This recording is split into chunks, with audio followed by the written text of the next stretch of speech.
Hello friends! Today we are going to talk about everything that you need to start EPPing today. This is what comes in my EPP kits: a pattern, pattern pieces, needle minder, more than enough fabric, snips, and glue. This is everything you need to start EPPing today. In all of my kits, I send quilting cotton as it is the easiest to work with.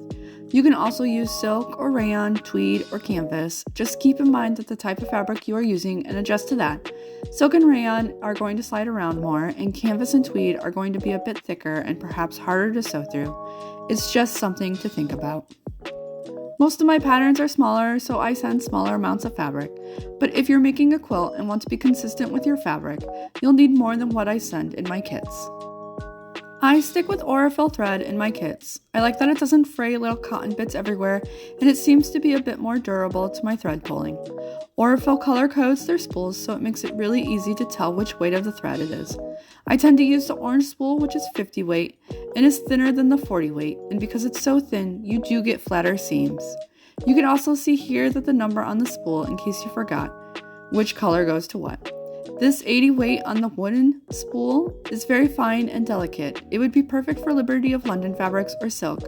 And the last thread I have to show you is 28 weight. It would be great to giving that stitch some depth and definition. It is so much thicker than the 50 weight.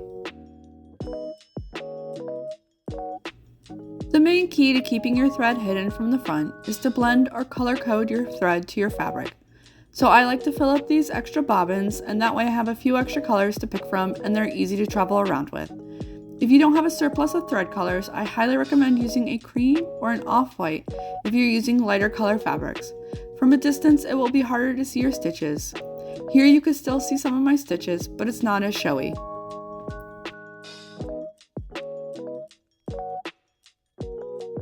In my kits, I offer a needle minder to keep your needle from landing in the couch or on the floor.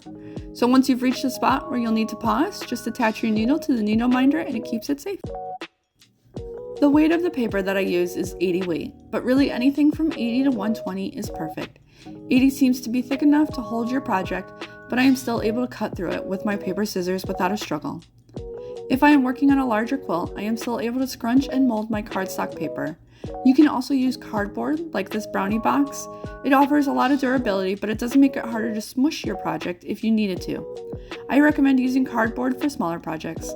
I made these ghosts with 80 cardstock, and as you can see, it's squishable, but not so thin that it loses all structure.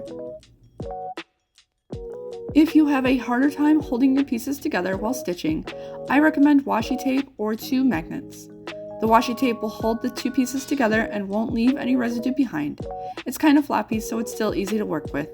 And you'll want to sew only through just the fabric, not the tape. And once you're done, just remove the tape. Magnets are the same, but you'll have 2 magnets to hold your project together. I have paper scissors that I only use for paper, and I have fabric scissors, again, that I only use on fabric, and they do not get mixed up. And then I have a lot of tiny snips that I use for clipping thread close to the project. It's just a bit easier to use smaller scissors to get a closer cut. For all of my basting, I use glue. Lots of other people use thread, and we will get into that in a different video, but I use Elmer's Disappearing School Glue. I buy it in bulk when it's on sale.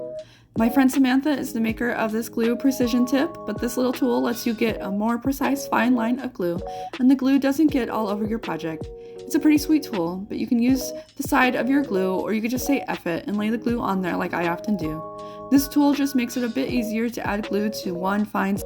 Let's talk about needles next. I like these John James 3/9. Lots of people like these gold tip clovers, but I don't find them any more sturdy or special than the John James needles. And if you're on a budget, I found these needles at Joann's and they were part of a buy one get one free sale. I like them, they seem pretty sturdy and not so clunky. They are a bit shorter than the John James, but I do not find that to be a big deal for my small hands. So if you're looking for a cheaper option, I recommend these.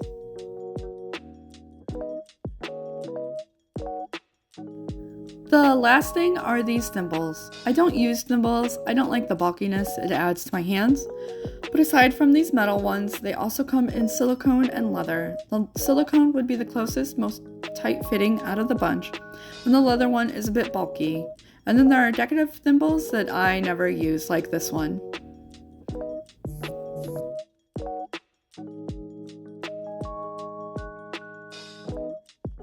Not all of these tools are essential, and you could get away with just using a few of these items. Like I said, I include everything that you need to start hand sewing today in my kits. And you can find more kits in my shop. And let me know if you have any other questions or if I missed something. See you next time, my friends!